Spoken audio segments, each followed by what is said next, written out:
ನಾನು ಪಡ್ಕೊಂಡು ಬಂದಿರೋದೇ ಇಷ್ಟು, ನನ್ನ ಕರ್ಮ, ನಾನು ನನ್ನ ಈ ಜನ್ಮಕ್ಕಿಷ್ಟೇನೆ, ನಾನು ಹಿಂದಿನ ಜನ್ಮದಲ್ಲೇನೋ ಪಾಪ ಮಾಡಿದ್ದೀನಿ, ಅದಕ್ಕೋಸ್ಕರ ನಾನು ಇವಾಗ ಅನುಭವಿಸ್ತಾ ಇದ್ದೀನಿ, ನಾನು ಇದನ್ನೇ ಅನುಭವಿಸ್ಬೇಕು, ನನಗೇನೂ ಒಳ್ಳೇದಾಗಲ್ಲ, ಈ ರೀತಿಯೆಲ್ಲ ನೀವು ಅಂದ್ಕೊತಾ ಇದ್ದರೆ, ಈ ನನ್ನ ಜೀವನ ಚೇಂಜ್ ಆಗೋಕ್ಕೆ ಸಾಧ್ಯನೇ ಇಲ್ಲ ಅಂತ ಅಂದ್ಕೊತಾ ಇದ್ದರೆ, ಅದು ನಿಮ್ಮ ಬಿಗ್ಗೆಸ್ಟ್ ಮಿಸ್ಟೇಕ್. ನಿಮ್ಮ ಜೀವನವನ್ನು ನೀವೇ ಚೇಂಜ್ ಮಾಡ್ಕೋಬೋದು. ನಿಮ್ಮ ಜೀವನವನ್ನು ನಿಮ್ಮ ಕೈಯಾರ ನೀವೇ ಹಾಳು ಮಾಡ್ಕೊತಾ ಇದ್ದೀರಾ. ಯಾಕೆಂದರೆ ನಮ್ಮ ಜೀವನವನ್ನು ನಾವೇ ಕ್ರಿಯೇಟ್ ಮಾಡ್ತೀವಿ. ಕಂಟಿನ್ಯೂಸ್ ಆಗಿ ರಿಪೀಟೆಡ್ ಆಗಿ ಎಗೇನ್ ಆ್ಯಂಡ್ ಎಗೇನ್ ಅದನ್ನೇ ಹೇಳೋದ್ರಿಂದ ನಮ್ಮ ಜೀವನ ನಾವೇ ಕ್ರಿಯೇಟ್ ಮಾಡ್ತೀವಿ. ನನ್ನ ಲೈಫ್ ಇಷ್ಟೇನೆ, ನಾನು ಹಿಂಗೆ ಇರೋದು, ನನ್ನ ಜೀವನ ಹಿಂಗೆ ಇರೋದು ಅಂತ ನೀವು ರಿಪೀಟೆಡ್ ಆಗಿ ಹೇಳ್ತೀರಾ. ನಿಮಗೆ ಗೊತ್ತಿರಲ್ಲ, ಆಮೇಲೆ ದೇವ್ರಿಗೆ ಹಾಕ್ತೀರಾ, ನನಗೆ ದೇವ್ರು ಕೊಟ್ಟಿದ್ದೆ ಇಷ್ಟು, ಹಾಗೆ ಹಿಂಗೆ ಅಂತ. ನಮ್ಮ ಜೀವನ ನಮ್ಮ ಕೈಯಲ್ಲಿ ನಾವೇ ಸ್ವತಃ ಹಾಳು ಮಾಡ್ಕೊತಾ ಇದ್ದೀವಿ. ನೀವು ಅದನ್ನು ಚೇಂಜ್ ಮಾಡ್ಕೋಬೇಕು ಅಂತಿದ್ದೀರಾ, ಖಂಡಿತವಾಗಿಯೂ ಸಾಧ್ಯ ಇದೆ. ನಾನು ಗೈಡ್ ಮಾಡ್ತೀನಿ. ನಾನು ಎಷ್ಟೊಂದು ಜನರಿಗೆ ಗೈಡ್ ಮಾಡಿದಾಗ ಅವ್ರಿಗೆ ಸಕ್ಸಸ್ ಸಿಕ್ಕಿದೆ, ನನಗೂ ಸಿಕ್ಕಿದೆ.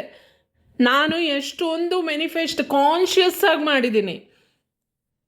ಸೊ ನಿಮಗೇನಾದರೂ ಜಾಯಿನ್ ಆಗಬೇಕು ಅಂದರೆ, ನಿಮ್ಮ ಜೀವನವನ್ನು ಯಾರೂ ಇಲ್ವಲ್ಲಪ್ಪ ಈ ರೀತಿ ನನಗೆ ಹೇಳೋಕ್ಕೆ ಅಂತ ಇದ್ದರೆ, ಖಂಡಿತವಾಗಿಯೂ 1 ಡೇ ವೆಬಿನಾರ್ ಇರುತ್ತೆ, 1 ದಿವಸ ಇರುತ್ತೆ. 1 ದಿವಸ ಅಂದರೆ 7 o'clock, August 30th. ನನಗೆ ಯಾವಾಗ ವಿಡಿಯೋ ಮಾಡೋದ್ರೊಳಗೆ ಯಾವಾಗ ಅಂತ ಮರ್ತೋಯ್ತು. ನಾನು ಆಲ್ರೆಡಿ ಹಾಕಿದ್ದೀನಲ್ವ, ಎಷ್ಟು ಟೈಮಿಂಗ್ಸು ಅದ್ರ ಬಗ್ಗೆ ನಾನು ಆಲ್ರೆಡಿ ಹಾಕಿದ್ದೀನಿ.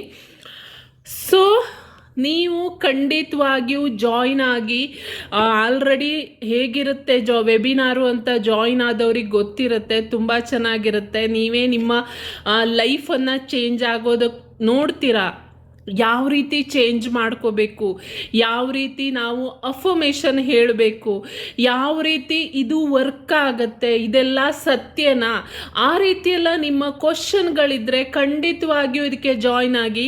ತುಂಬ ಕಡಿಮೆ ಅಮೌಂಟು, ಜಾಸ್ತಿ ದುಡ್ಡಿಲ್ಲ, ಬರೀ 100 ಏನೋ ಇದೆ, ನಾನು ಅಷ್ಟೇ ಹಾಕಿದ್ದೀನಿ. ಸೊ ಖಂಡಿತವಾಗಿ ಇದೊಂದು ಗುಡ್ ಅಪರ್ಚುನಿಟಿ. ಅದನ್ನು ಯಾವುದೇ ಕಾರಣಕ್ಕೂ ಮಿಸ್ ಮಾಡ್ಕೋಬೇಡಿ. ಓಕೆ, ವೆಬಿನಾರ್ ಇದು ಆನ್ಲೈನಲ್ಲಿರುತ್ತೆ, ಆಫ್ಲೈನ್ ಇಲ್ಲ. ಜಾಯಿನ್ ಆಗಿ, change your life. It's in your hand, ನಿಮ್ಮ ಕೈಯಲ್ಲಿದೆ. ಖಂಡಿತವಾಗಿಯೂ ಚೇಂಜ್ ಆಗುತ್ತೆ. ನೀವು ಜಸ್ಟ್ 1 ಸ್ಟೆಪ್ ಅಷ್ಟೇ. ಓಕೆ, ಯಾವುದೇ ಕಾರಣಕ್ಕೂ ಮಿಸ್ ಮಾಡ್ಕೋಬೇಡಿ, ಯಾವುದೇ ಕಾರಣಕ್ಕೂ ಮಿಸ್ ಮಾಡ್ಕೋಬೇಡಿ. ನಾನು ಮತ್ತೆ ತರ್ತೀನೋ ಇಲ್ವೋ ನನಗೆ ಗೊತ್ತಿಲ್ಲ, ಯಾಕೆಂದರೆ ನನಗೆ ಪರ್ಸ್ನಲ್ ಸೆಷನ್ಸ್ ತಗೊತೀನಿ, ಎಷ್ಟೊಂದು ವರ್ಕ್ ಇರುತ್ತೆ, ನನಗೆ ಟೈಮ್ ಸಿಗಲ್ಲ. ತುಂಬ ದಿನದಿಂದ ಅನ್ನಿಸ್ತಾ ಇತ್ತು ಈ ರೀತಿ ತಗೋಬೇಕು ಅಂತ. ಸೊ ಅದಕ್ಕೋಸ್ಕರ ತಗೊತಾ ಇದ್ದೀನಿ. ನೆಕ್ಸ್ಟ್ ಗೊತ್ತಿಲ್ಲ ಯಾವಾಗ ಬರುತ್ತೆ ಅಂತ. ಖಂಡಿತವಾಗಿಯೂ ಜಾಯ್ನ್ ಆಗಿ. ಜಾಯ್ನ್ ಆಗೋಕ್ಕೆ ನಾನು ಡೀಟೇಲ್ಸನ್ನು ಡಿಸ್ಕ್ರಿಪ್ಷನಲ್ಲಿ ಹಾಕಿರ್ತೀನಿ. ಓಕೆ, ಡೀಟೇಲ್ ಆಗಿ ಡಿಸ್ಕ್ರಿಪ್ಷನಲ್ಲಿ ಹಾಕಿರ್ತೀನಿ. ಜಾಯ್ನ್ ಆಗಿ, ಮಿಸ್ ಮಾಡ್ಕೋಬೇಡಿ. Okay, yes, bye. ಇದು ಖಂಡಿತವಾಗಿಯೂ ವರ್ಕ್ ಆಗುತ್ತೆ. Don't miss this opportunity. Bye.